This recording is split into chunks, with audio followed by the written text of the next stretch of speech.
نحمده ونصلي ونسلم على رسوله النبي الأمين المكين الحنين الكريم الرؤوف الرحيم أما بعد فأعوذ بالله من الشيطان الرجيم بسم الله الرحمن الرحيم إن الله وملائكته يصلون على النبي يا أيها الذين آمنوا صلوا عليه وسلموا تسليما الصلاة والسلام عليك يا سيدي يا رسول الله وعلى آلك وأصحابك يا سيدي يا حبيب الله. اللہ رب العزت کی خاص فضل اور اس کی توفیق خاص سے میں اور آپ حضور غوث یگانہ رحمت اللہ علیہ کے مزار الانوار کے سائے میں دوستان محترم شہداء کربلا کا ذکر خیر کرنے کے لیے جمع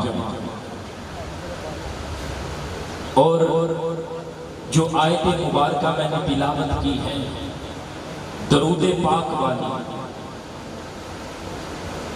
جب یہ قرآن مجید میں آیت نازل ہوئی تو صحابہ اکرام نے عرض کی یا رسول اللہ علیہ وسلم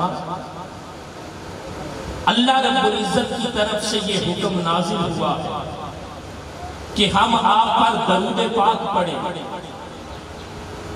کیفا نصلی و نسلم علیکا، یا رسول اللہ آپ پر درود پاک ہم کس طرح پڑھیں؟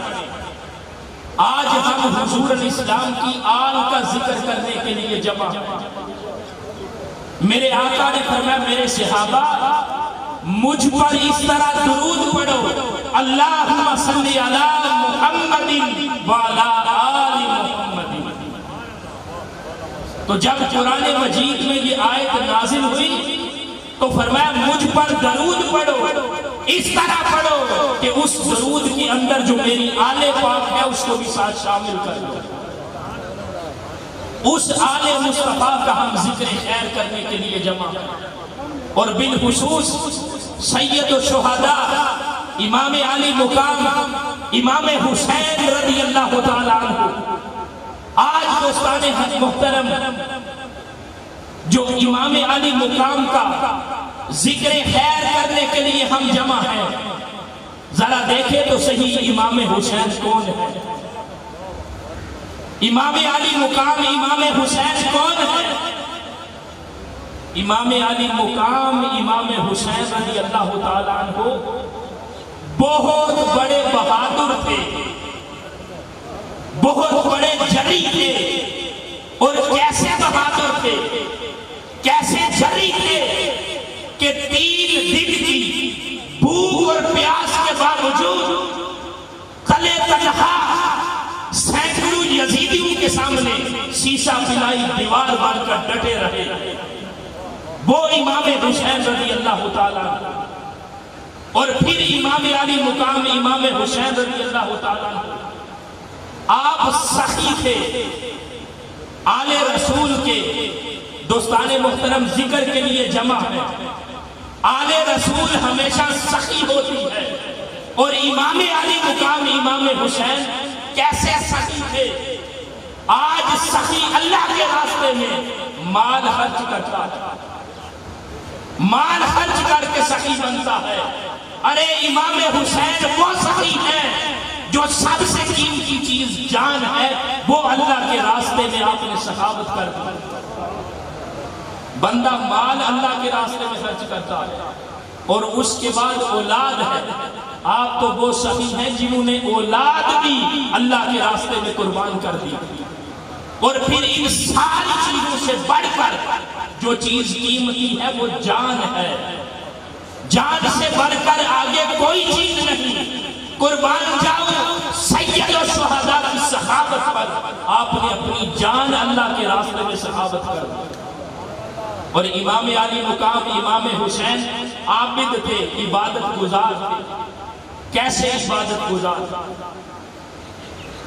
انتہائی مظلومی اور بے کسی کے عالم میں، تلواروں کے سائے میں، نیزوں کی برسات میں آپ نے اللہ رب العزت کی رضا کی خاطر کربلا کے تپتے ہوئے میدان کے اندر جو اپنا سر انور ہے وہ سجدے میں رکھ دیا۔ وہ عبادت گزار ہے امام حسین۔ دوستان محترم، اور پھر اس عبادت کی انتہا دیکھیے، امام علی مقام کی عبادت کا کمال دیکھیے کہ بندہ سر سجدے میں رکھتا ہے، اٹھا لیتا ہے۔ قربان جاؤ امام حسین، آپ کے سجدے پر آپ نے سر سجدے میں رکھا، اٹھایا نہیں بلکہ اللہ کی رضا کی خاطر کٹایا۔ امام حسین تو وہ عبادت گزار تھے، آپ کا سر انور اللہ کی بارگاہ میں جھکتے ہوئے کائنات میں دیکھا، مشرق اور مغرب والوں نے دیکھا، جھکتے ہوئے سب نے دیکھا، مگر وہ سر سجدے سے اٹھتا ہوا کسی نے نہیں دیکھا۔ کیوں؟ امام حسین تو وہ عبادت گزار ہے، اور عبادت کا کمال یہ تھا، قرآن میں کہا ہے بندے سجدہ کر اور اللہ کے قریب ہو جا، سجدہ کر اور اللہ کے قریب ہو جا۔ بندہ جس قدر اللہ کی بارگاہ میں جھکتا ہے اسے اللہ کا قرب ملتا ہے۔ ارے کربلا کے میدان کے اندر سید الشہداء امام علی مقام کا سجدہ تو دیکھیے۔ اور پھر دوستان محترم، امام حسین رضی اللہ تعالیٰ عنہ، چونکہ وقت مختصر ہے، اپنی بات کو سمیٹتے ہوئے اب سید الشہداء امام حسین رضی اللہ تعالیٰ عنہ کی شہادت کے حوالے سے گفتگو کرنے لگا، اور اسی سجدے سے آغاز کر رہا۔ امام علی مقام امام حسین رضی اللہ تعالیٰ عنہ، آپ کے خانوادے نے، آپ کے اصحاب نے جب اللہ کی بارگاہ میں جام شہادت نوش کیا ہے، اور جب سید الشہداء امام حسین رضی اللہ تعالیٰ عنہ کی باری آئی ہے، ذرا نظارہ کریں، ذرا تصور کریں کربلا کے میدان کا۔ سید الشہداء امام حسین رضی اللہ تعالیٰ عنہ، جب وہ لمحہ آیا ہے کہ آپ کی روح پاک آپ کے جسم اقدس سے پرواز کرنے لگی، ہزاروں سینکڑوں یزیدیوں کو واصل جہنم کرنے کے بعد امام علی مقام امام حسین رضی اللہ تعالیٰ عنہ جب زمین پر آئے، پوچھا کون سا وقت ہے؟ ظہر کا وقت ہے۔ آپ نے اسی خون آلود جسم کے ساتھ اللہ رب العزت کی بارگاہ میں سر سجدے میں رکھ دیا۔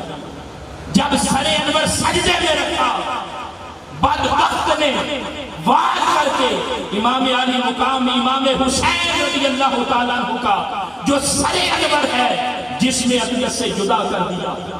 جب جسم اقدس سے آپ کا سر انور جدا ہوا، عرش الہی سے آواز آتی ہے، یا ایتھا النفس المطمئنہ ارجعی الی ربک راضیۃ مرضیہ، اے روح حسین پلٹ جا اپنے رب کی طرف، اس لیے کہ جو تیرا رب ہے اب تیرے ساتھ راضی ہو گیا۔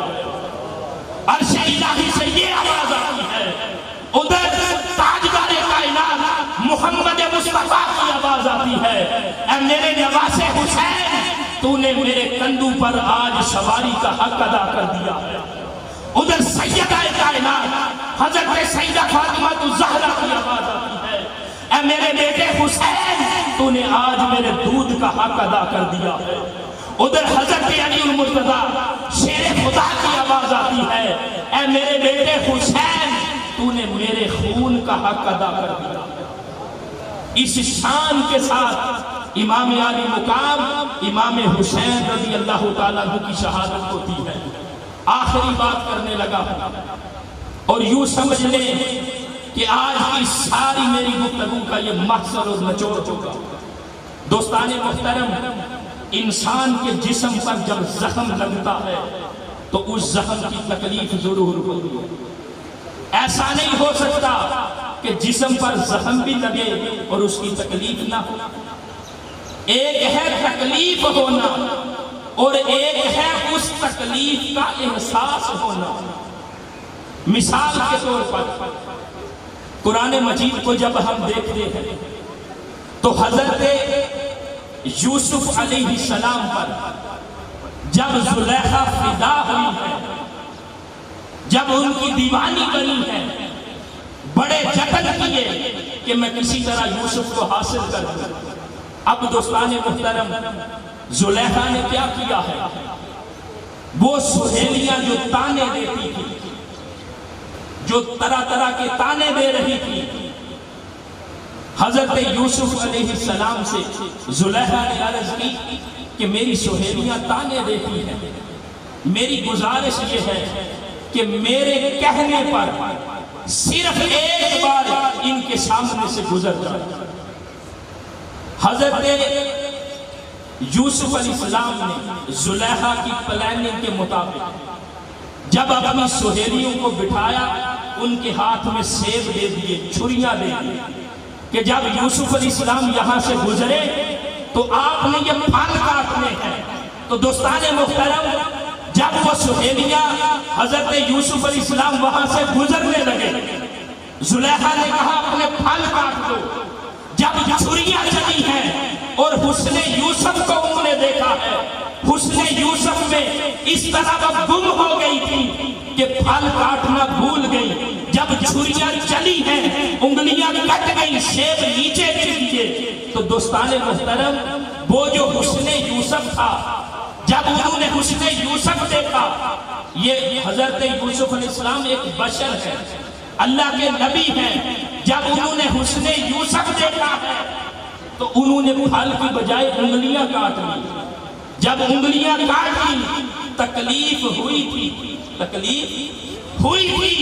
مگر حسن یوسف کی وجہ سے اس تکلیف کا احساس نہیں ہوا۔ بلا تشریح و بلا تمثیل جب کربلا کے میدان میں امام حسین آئے ہیں، اللہ کے راستے میں جام شہادت نوش کرنے لگے ہیں، آپ کے جسم اقدس پر تیروں کے نیزوں کے بے شمار زخم لگے، تکلیف ہوئی، لیکن جب جام شہادت نوش کیا، اللہ رب العزت کے حسن کے جلووں میں گم تھے، دیدار الہی میں گم تھے، زخم لگے، تکلیف ہوئی، مگر دیدار الہی کی وجہ سے آپ کو اس تکلیف کا احساس نہیں ہوا۔ اس لیے کہ جو دیدار ہے وہ ساری تکلیفیں بلا دیتا ہے۔ اور سید الشہداء امام علی مقام جب جامع شہادت نوش کیا ہے تو آپ انوار و تجلیات الہیہ کے سمندروں کے اندر غوطہ-زن ہیں۔ اس لیے آپ کو تکلیف ہوئی، مگر اس تکلیف کا احساس نہیں ہوا، بلکہ اس شعر پر اپنی گفتگو کو ختم کرنے لگا۔ جب بندہ اللہ کے راستے میں تکلیفیں اٹھاتا ہے، زخم کھاتا ہے، تو سنیے، وہ جو حوصلہ تھا حسین کا، وہ جو حوصلہ تھا حسین کا، نہ وہ دید ہے نہ شنید ہے۔ لگے زخم جو جسم پر تو کہا لوگوں یہی عاشقوں کی عید ہے، لگے زخم جو جسم پر تو کہا یہی عاشقوں کی عید ہے۔